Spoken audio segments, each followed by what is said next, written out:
বিসমিল্লাহির রহমানির রহিম। আমাদের পূর্বের ধারাবাহিকতা বজায় রেখে আমরা আজকে আরও একটি ক্লাস নিয়ে হাজির হলাম আপনাদের সামনে মডেল একাডেমির পক্ষ থেকে। তো আমরা আজকে সপ্তম শ্রেণীর অনুশীলনী ৩-এর পরিমাপ অধ্যায়, এই অধ্যায় থেকে ১ নাম্বার অঙ্ক থেকে স্টেপ বাই স্টেপ সমাধান করব ইনশাআল্লাহ। তো এখানে বলছে ১ নাম্বার অঙ্ক বলছে যে ১ বর্গ ফুট সমান কত বর্গ সেন্টিমিটার। তো এটা তোমাদের মুখস্থ করে নিতে হবে। আমরা যদি একটু দেখি, আমরা এটা জানি যে ১ বর্গ ফুট হচ্ছে ৯২৯ বর্গ সেন্টিমিটার। এটা তোমাদের গণিত বইয়ে দেয়া আছে। আমরা যদি একটু দেখি উপরে, এইখানে দেখো দেয়া আছে যে ১ বর্গ ফুট সমান ৯২৯ বর্গ সেন্টিমিটার প্রায়। এবার যদি আমরা ২ নাম্বার নৈমিত্তিকটা দেখি, বলছে যে একটি ঘনকের এক ধারের দৈর্ঘ্য ৩ সেন্টিমিটার হলে তলগুলোর ক্ষেত্রফল নিচের কোনটি হবে। বলছে একটা ঘনকের এখানে এক ধারের দৈর্ঘ্য দেয়া আছে ৩ মিটার। তো এইটা যদি আমরা একটু দেখি, তো আমরা ঘনক বলতে সাধারণত কি বুঝি? ঘনক হচ্ছে এমন একটা ঘনবস্তু যার সবগুলো তলই সমান থাকে। এইটা একটা ঘনক। আমরা এটা জানি, এটা একটা রুবিকস কিউব। যদি দেখি, এটা একটা রুবিকস কিউব। এখন এটা একটা ঘনক। কেন ঘনক? ঘনকের ৬টি তল থাকে, ১টা ২টা ৩টা। তোমরা যারা রুবিকস কিউব দেখছো তারা জানো যে এখানে ৬টা তল থাকে। এইদিকে একটা থাকবে, এইদিকে একটা থাকবে, আর এই নিচ দিকে আরেকটা থাকবে। তো আমরা যদি অন্য আরেকটা ঘনক দেখার চেষ্টা করি, হাত দিয়ে যদি অঙ্কন করি আমরা এভাবে, এখানে বলছে যে একটি ঘনকের এক ধারের দৈর্ঘ্য ৩ মিটার হলে তলগুলোর ক্ষেত্রফল নির্ণয় করো। তো এখানে দেয়া আছে ঘনকের এক ধারের দৈর্ঘ্য ৩ মিটার। তাহলে এই অঙ্কটা করার জন্য আমার সর্বপ্রথম বুঝতে হবে ঘনক কি। আমরা যদি এখানে একটু দেখি যে এই চিত্রটা কিছুটা ইটের মতো। আমরা যদি দেখি এখানে তল ৬টা আছে। দেখো এই নিচের দিকে একটা তল, এই সাইডে একটা তল ২টা, এই উপরে একটা, এই উপরে একটা ৩টা, এই বরাবর নিচে একটা ৪টা, এই একটা ৫টা, আর একটা তল হচ্ছে এই সামনের তলটা, এটা একটা ৬টা তল টোটাল।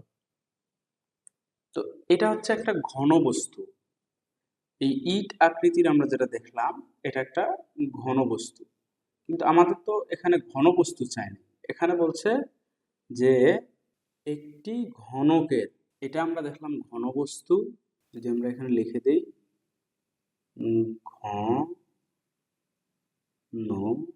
বস্তু, কিন্তু আমাদের এখানে বলছে কি যে ঘনক। তার ঘনক কি? আমরা যদি একটা এঁকে দেখি, ঘনক হচ্ছে ঘনবস্তুর মতোই ৬টা তল থাকবে। আমরা যদি একটা ঘনক অঙ্কন করার চেষ্টা করি, ঘনক, এই ঘনকেরও ঘনবস্তুর মতোই ৬টা তল থাকবে। কিন্তু দুইটার মধ্যে পার্থক্য হচ্ছে যে ঘনকের সবগুলো তল সমান হবে। যেমন আমরা রুবিকস কিউব জানি যে রুবিকস কিউবের সব তলই সমান। কিন্তু ইট যদি আমরা দেখি, ইটের সবগুলো তল কিন্তু সমান নয়। তাহলে আমরা এটাকে বলবো ঘনক। ঘনক কেন? কারণ সব তল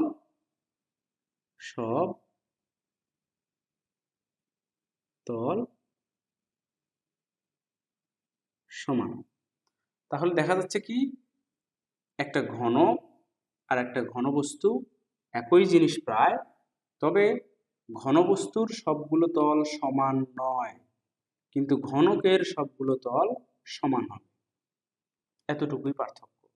তাহলে আমরা ঘনক চিনলাম। আমাদের এখানে চাইছি কি? এখানে বলছে ঘনকের এক ধারের দৈর্ঘ্য 3 মিটার হলে তলগুলোর ক্ষেত্রফল নির্ণয় করো।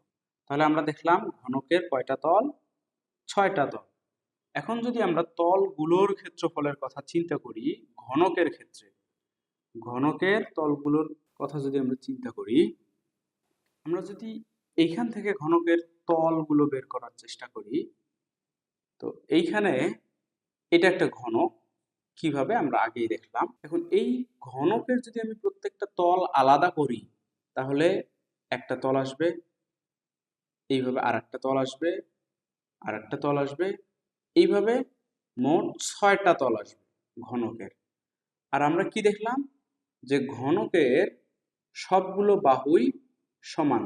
তাহলে এই ঘনককে যদি আমরা আলাদা করি তাহলে এরকম 6টা পার্ট আমরা পাচ্ছি। তো এই 6টা পার্টে কি দেখা যাচ্ছে?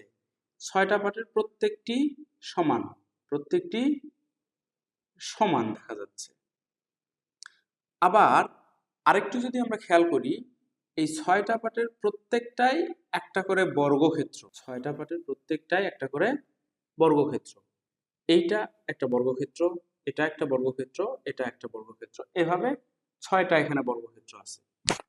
তাহলে আমাদের প্রশ্ন যেটা বলছে যে এক ধারের দৈর্ঘ্য 3 মিটার হলে তলগুলোর ক্ষেত্রফল নিচের কোনটি?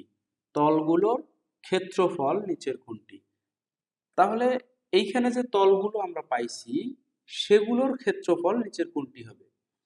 তো আমরা যেটা জানি যে বর্গক্ষেত্রের ক্ষেত্রফলের সূত্র হচ্ছে বাহু স্কয়ার বা এ স্কয়ার। এটা হচ্ছে বর্গক্ষেত্রের ক্ষেত্রফলের সূত্র। যেহেতু এখানে 6টা বর্গক্ষেত্র আমরা আলাদা আলাদা পেয়েছি, সেহেতু যদি আমরা এই বর্গক্ষেত্রের একটা বাহু এ ধরি তাহলে এর ক্ষেত্রফল আসতেছে এ স্কয়ার। একইভাবে এই বাহুটাকেও যদি আমরা এ ধরি এর ক্ষেত্রফল আসতেছে এ স্কয়ার। এর একইভাবে এটার একটা বাহু যদি আমরা এ ধরি তাহলে এটারও ক্ষেত্রফল আসতেছে এ স্কয়ার। এটার ক্ষেত্রে এটারও ক্ষেত্রফল এ স্কয়ার আসবে, এটার ক্ষেত্রে এটাও এ স্কয়ার আসবে, এটার ক্ষেত্রফলও এ স্কয়ারই আসবে। তাহলে আমাদের 6টা তল যেহেতু সমান, তাহলে 6টা তলের ক্ষেত্রফলও সমানই আসবে, তাই আসছে এখানে। এখন 6টা তলের ক্ষেত্রফল আমরা আলাদা আলাদা এখানে পেলাম। 6টাকে যদি আমরা যুক্ত করি, যেহেতু আমাদের এইটা একটাই, ঘনকটা একটাই, একটার থেকে আমরা 6টা আলাদা আলাদা ক্ষেত্রফল বের করছি, তাহলে কি দেখা যাচ্ছে যে এই 6টা ক্ষেত্রফল যেহেতু একটা ঘনকের, সেহেতু আমরা এইটাকে লিখতে পারি, এই ক্ষেত্রফলগুলোকে যদি আমরা যোগ করে দেই তাহলে আমাদের এই ঘনকের ক্ষেত্রফলটা বের হবে। তাহলে এটা যোগ করলে আমাদের কি আসতেছে যে 6a স্কয়ার, এটা আসতেছে ঘনকের সবগুলো তলের ক্ষেত্রফল হচ্ছে 6a স্কয়ার হবে। কিভাবে হয় আমরা দেখলাম। এটা আমরা অঙ্কে যদি যাই, এখন এখানে চাইছি কি আমাদের যে ঘনকের একটা ধারের দৈর্ঘ্য 3 মিটার হলে তলগুলোর ক্ষেত্রফল, মানে দেখলাম আমরা ঘনকের কয়টা তল? 6টা তল। এই 6টা তলের যদি আমরা এখন ক্ষেত্রফল নির্ণয় করতে যাই তাহলে আমরা দেখলাম যে 6a স্কয়ার আসবে। এখানে যেটাকে ধার বলে উল্লেখ করতেছে এটা হচ্ছে একটা বাহু। তাহলে এ তে এর মান হবে এই 3, তাহলে এর মান হবে এই 3 মিটার, তাহলে 3 তার উপর স্কয়ার। তাহলে এখানে আসতেছে 6 ইন্টু 3 এর উপর স্কয়ার করলে আসতেছে 9। আর এটা যদি আমরা গুণ করি তাহলে 6 9 54, 54। তাহলে এখানে আমাদের উত্তর আসতেছে ক নম্বর, 54 বর্গ মিটার। যেহেতু ক্ষেত্রফল চেয়েছে সেহেতু এখানে বর্গ মিটার হবে। এবার যদি আমরা 3 নাম্বার নৈমিত্তিকটা দেখি, বলছেন নিচের তথ্যের আলোকে 3 ও 4 নং প্রশ্নের উত্তর দাও। তাহলে নিচের তথ্যটা কি এটা আমরা একটু দেখি। বলছে একটি আয়তাকার বাগানের দৈর্ঘ্য কি হবে? প্রস্থের 3 গুণ। এর চারদিকে একবার প্রদক্ষিণ করলে বা একবার ঘুরে আসলে 400 মিটার হাঁটা হয়। তাহলে দেখি আমরা একটা চিত্রের মাধ্যমে বোঝার চেষ্টা করি যে একটি আয়তাকার বাগানের দৈর্ঘ্য কি হবে? প্রস্থের 3 গুণ হবে। তার প্রস্থ যদি আমরা x ধরি, বলছে যে দৈর্ঘ্যটা হবে প্রস্থের 3 গুণ। তাহলে প্রস্থ যদি x হয় তাহলে দৈর্ঘ্য হবে 3x, যেহেতু 3 গুণ। তারপর বলছে এর চারদিকে একবার প্রদক্ষিণ করলে হাঁটা হয় 400 মিটার। তাহলে এই যে বাগানটা আছে এটার চারদিকে যদি একবার প্রদক্ষিণ করে, এর চারদিকে যদি একবার ঘুরে আসে তাহলে হাঁটা হবে 400 মিটার। তাহলে হাঁটা হবে 400 মিটার।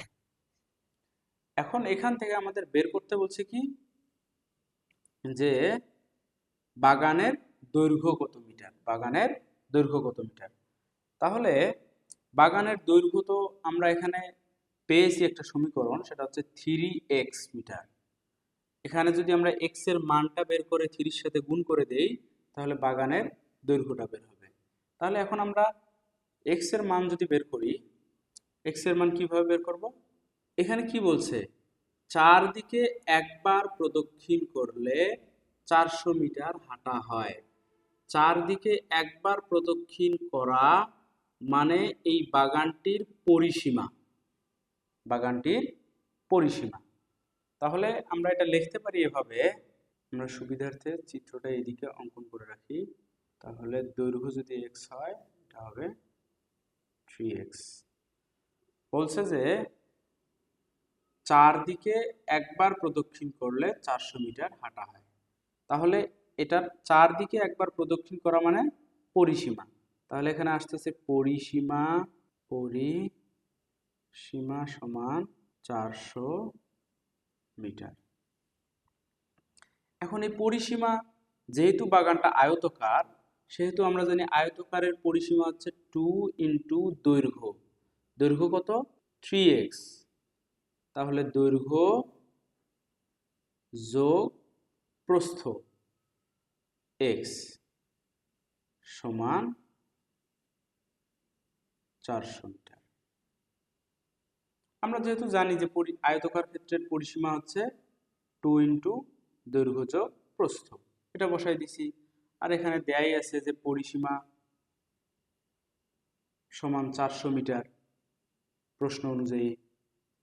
তাহলে এবার যদি আমরা একটু দেখি কি আসবে এখানে, তাহলে এখানে থাকতেছে 2 ইন্টু 3 আর 3টা x আর একটা x মিলে আসতেছে 4টা x সমান 400। তাহলে কি আসবে এখানে? 4 দুগুণ 8x সমান 400।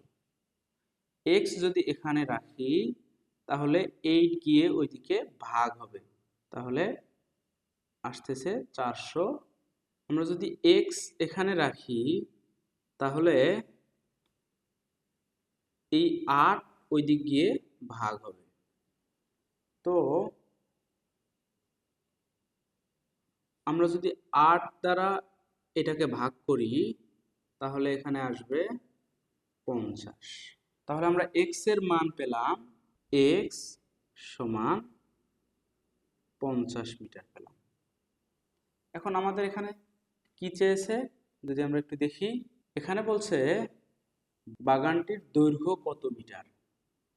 তো দৈর্ঘ্য আমরা যেটা ধরেছিলাম 3x, যেহেতু বলছে প্রস্থের 3 গুণ, প্রস্থ x মিটার হলে দৈর্ঘ্য হবে 3x। তাহলে